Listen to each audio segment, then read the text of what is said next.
Hello students, तो इस साल के ओलंपियाड की नोटिफिकेशन आ चुकी है और आज हम आपको बताने जा रहे हैं कि इस साल से IUQM, RMO वगैरह का क्या पैटर्न रहेगा, किस तरीके से आप उसकी तैयारी कर सकते हैं, कौन कौन से रिसोर्सेज हैं ऑनलाइन जहां से आप इसकी तैयारी प्रॉपर तरीके से कर सकते हैं।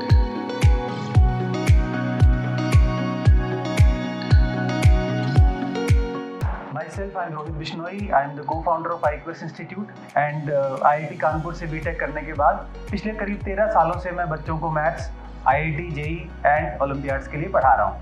इस चैनल में भी हम लोग ओलंपियाड्स के बारे में बात करते हैं। इसकी क्या क्या स्टेजेस होती हैं ओलंपियाड्स की, एलिजिबिलिटी और सिलेबस क्या है, किस तरीके से आपको प्रिपेयर करना चाहिए, और thankfully after COVID there are many resources available online on YouTube and internet, वहाँ से आप इसकी तैयारी कर सकते हैं।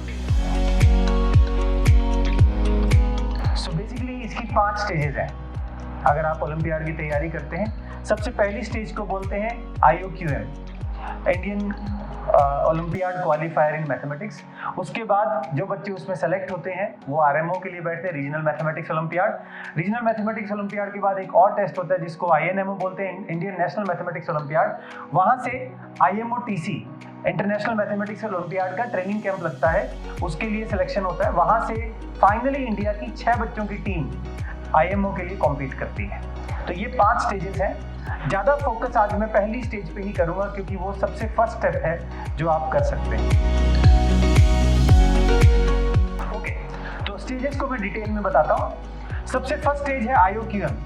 IUQM का जो पेपर है इस साल वो 3 सितंबर को होने जा रहा है। ये पेपर 3 घंटे का होगा, 10 से लेकर 1 बजे तक, और इसमें टोटल 100 मार्क्स के क्वेश्चंस आएंगे। नेगेटिव मार्किंग नहीं है, सारे के सारे क्वेश्चन 00 से लेकर 99 मतलब डबल डिजिट में आएंगे, सिंगल डिजिट या डबल डिजिट इंटीजर्स में। There will be 10 questions each of 2 marks, 3 marks and 5 marks. तो 20, 30 और 50 कुल मिला के 100 मार्क्स का पेपर है। कोई नेगेटिव मार्किंग नहीं है। OMR में आपको सिर्फ आंसर भरना है। फॉर एग्जांपल अगर आपका आंसर आता है 25 तो आपको 25 मार्क करना है। अगर आपका आंसर आता है 077 तो 07 मार्क करना है। IUQM से हर रीजन से कुछ बच्चे सेलेक्ट होंगे। कितने बच्चे सेलेक्ट होंगे वो मैं नेक्स्ट स्लाइड में बताऊंगा। वो RMO का पेपर देंगे। RMO का पेपर बिल्कुल अलग टाइप का है। इस पेपर से करीब 2 महीने बाद 29 अक्टूबर को होगा। 3 घंटे का पेपर है, 1 से 4 बजे के बीच में। इसमें सिर्फ 6 क्वेश्चंस आएंगे, सिर्फ 6 क्वेश्चंस, पूरे डिस्क्रिप्टिव प्रूफ बेस्ड क्वेश्चंस आएंगे। आपको पूरा लिख के करना पड़ेगा। वहां पे आपको सिर्फ इंटीजर मार्क करने हैं और यहाँ पे आपको पूरा डिटेल में करना है।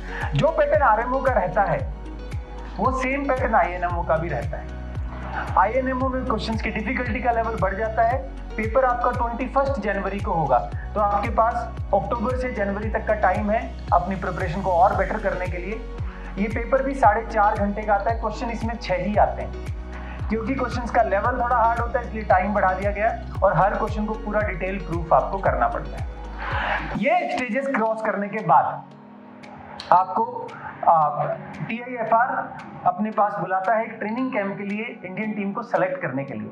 करीब 35 से 40 बच्चे, डिपेंडिंग ऑन हर साल थोड़ा वेरिएशन चलता रहता है। इन बच्चों को बुलाया जाता है। 1 महीने का कैंप लगता है जिसमें इंडिया के टॉप मैथमेटिशियंस आपके साथ मेहनत करते हैं और अप्रैल एंड से लेकर मई एंड के बीच में हर साल ये कैंप होता है। एंड 4 सिलेक्शन टेस्ट होते हैं जिसके थ्रू वो 6 मेंबर्स की टीम सेलेक्ट करते हैं और वो टीम इंडिया का फ्लैग लेके इंडिया को रिप्रेजेंट करती है इंटरनेशनल मैथमेटिक्स ओलंपियाड में। आप ये कह सकते हो कि मैथ्स का ओलंपिक्स है जिसमें हर साल टीम जाती है।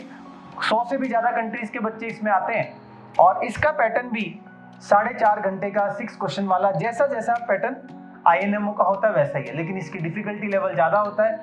उसकी तैयारी इस कैंप में करवाई जाती है। Okay, now what is the eligibility and what is the syllabus. ये बहुत इंपॉर्टेंट है क्योंकि वहाँ लिखा होता है कि क्लास 8 से लेके 11th या 12th तक के बच्चे दे सकते हैं, लेकिन जैसी मैथ्स हम स्कूल में पढ़ते हैं टॉपिक्स लगभग सेम होते हैं लेकिन डिफिकल्टी लेवल बहुत हाई है, तो ये बात आपको ध्यान रखनी है। एलिजिबिलिटी है, सबसे पहले स्टूडेंट का जो बर्थ है दैट शुड बी बिटवीन 1 अगस्त 2004 से लेके 1 जनवरी 2011। Student should be from class 8 to 12 registered in any school, और वो इंडियन सिटीजन कह लीजिए या इंडियन पासपोर्ट होल्ड करने के लिए एलिजिबल होना चाहिए। तो यही मेन क्राइटेरिया है। अगर आप 8वीं से 12th में पढ़ते हैं आप ये एग्जाम दे सकते हैं। सिलेबस क्या रहता है? जो आपका जैसा IOQM आता है, सिलेबस लगभग सेम चलता है, थोड़ा बहुत डिफरेंस है। IOQM का सिलेबस मैंने यहाँ पे geometry, number theory, algebra, trigonometry, combinatorics, functions, arithmetic of integer, inequalities etcetera पूछ सकते हैं। तो ये सारे टॉपिक्स थोड़े डिफिकल्ट लेवल पे आते हैं। हालांकि सबसे सिंपल एग्जाम इन सारे एग्जाम में स्टेज 1 ही है जो IOQM होता है। तो ये सारे कॉन्सेप्ट्स उसमें चेक किए जाते हैं। तो आपको इन कॉन्सेप्ट्स के बारे में और डिटेल में भी मैं बताऊंगा।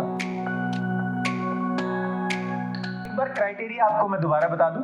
इंडियन गवर्नमेंट ने क्या किया है कि सबसे पहले क्लासेस को 2 पार्ट में बांट दिया है। एक है क्लास 8, 9, 10 और 11 और एक है क्लास 12, राइट। क्लास 8, 9, 10, 11 को उन्होंने कैटेगरी A बोला है और कैटेगरी B है क्लास 12।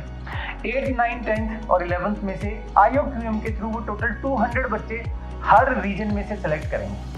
फॉर एग्जाम्पल हम लोग पंजाब में हैं तो पंजाब, हिमाचल वगैरह का एक रीजन बना है, उसमें से 200 बच्चे सेलेक्ट होंगे। ऐसे ही आप जिस स्टेट में हैं आप अपना स्टेट का रीजन देखिए, वहाँ से 200 स्टूडेंट सेलेक्ट होंगे जो RMO लिख सकते हैं। और कैटेगरी B क्लास 12th वाले बच्चे हर रीजन से सिर्फ 40 होंगे। इन 200 बच्चों के अलावा extra there will be 5 additional girl students in category A जो कि सेलेक्ट होंगे। अभी मैं सिर्फ IOQM का ही क्राइटेरिया बता रहा हूँ। उसका रीजन ये है कि ये फर्स्ट स्टेज है, आप ये एक बार क्रॉस करें। जब आप ये क्रॉस करेंगे तो आप अगले स्टेजेस अपने आप पता कर पाएंगे। सेकंड, इसमें एक बड़ी इंपॉर्टेंट बात है कि आपको IOQM में कम से कम 10 नंबर लाने जरूरी है क्रॉस करने के लिए। ऐसा नहीं हो सकता कि अगर आप अपने रीजन के बेस्ट 200 बच्चों में से हैं लेकिन आपके 10% नहीं आए तो आपको सिलेक्शन नहीं माना जाएगा। 10% वैसे बहुत कम होते हैं, 10 नंबर आ ही जाते हैं हर रीजन में जो बच्चे क्वालिफाई करते हैं। दूसरी बात, अगर आपके 10% नंबर आते हैं तो आपको एक सर्टिफिकेट मिलेगा कि आपने IOQM क्लियर किया है या उसमें आप मिनिमम इतने नंबर लेके आए। तो ये सर्टिफिकेट तो आपको मिलेगा ही मिलेगा अगर आपने 10%, हो सकता है आप RMO के लिए क्वालिफाई ना करें लेकिन फिर भी आपको सर्टिफिकेट मिल जाए। तो ये आपको मेन चीज ध्यान रखनी है जी।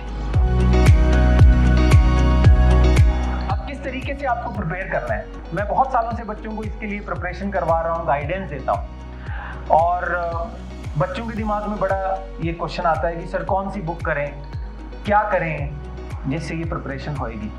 सबसे पहली बात आपको ये समझनी है कि ये कुछ इंपॉर्टेंट चैप्टर्स हैं जो आपको अच्छे से आने चाहिए। अगर मैं इंपॉर्टेंस वाइज उनको लिस्ट डाउन करूं, सबसे इंपॉर्टेंट रहता है ज्योमेट्री बहुत इंपॉर्टेंट है।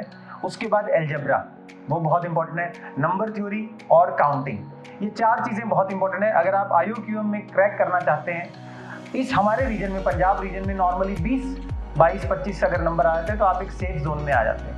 तो इसके लिए आपको ज्योमेट्री वगैरह बहुत अच्छी करनी जरूरी है। ज्योमेट्री के काफ़ी क्वेश्चंस आते हैं और स्कूल में जैसी ज्योमेट्री होती है उससे बच्चों की ज्योमेट्री कई बार काफ़ी वीक रह जाती है। तो geometry is very important, number theory, algebra, combinatorics. उसके बाद आपका फोकस होना चाहिए कॉन्सेप्ट को अंडरस्टैंड करने में। देखिए स्कूल में, बोर्ड में या स्कूल की एजुकेशन में मार्क्स आ जाते हैं अगर आपको कॉन्सेप्ट थोड़ा भी आता है, आप उसकी प्रैक्टिस कर लेते हैं, आपको क्वेश्चन याद हो जाता है और आप उसको कर पाते हैं। लेकिन वो यहाँ पे नहीं चलेगा क्योंकि यहाँ क्वेश्चन डेप्थ में पूछे जाते हैं, फंडामेंटल से पूछे जाते हैं लेकिन डेप्थ होती है। तो इसलिए आप अंडरस्टैंडिंग ऑफ कॉन्सेप्ट बहुत जरूरी है।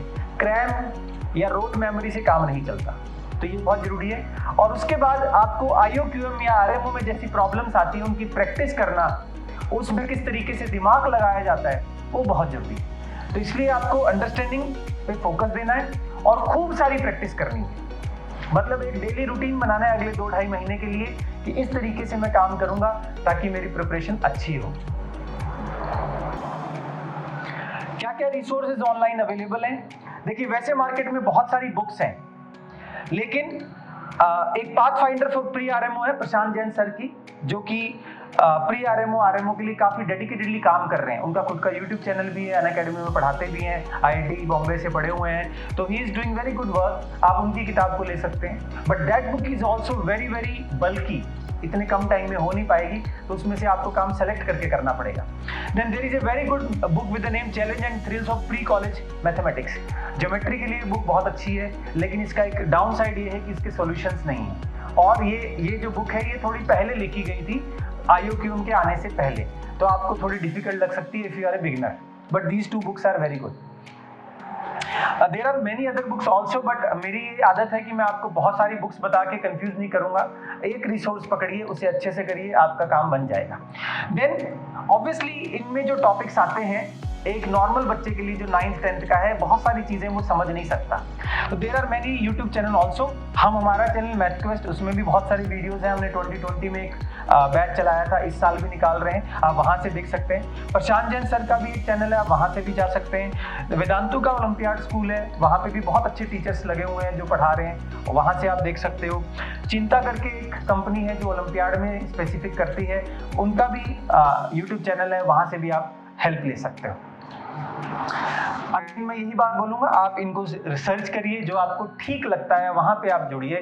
आप इनके बीच में ही अगर स्क्रॉल करते रहेंगे, टाइम खराब हो जाएगा।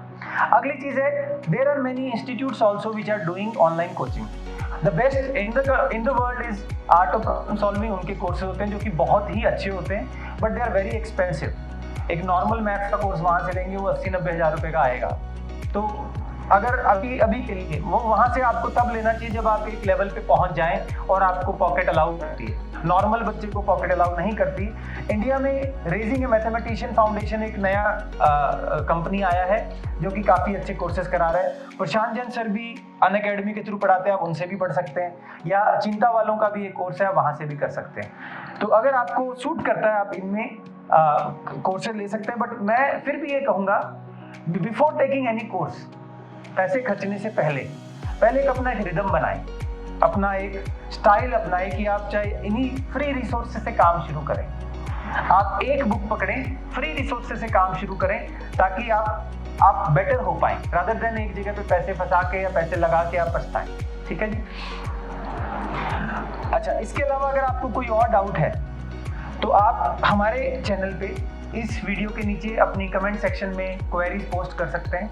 वी विल ट्राई कि हम उनका आंसर दें।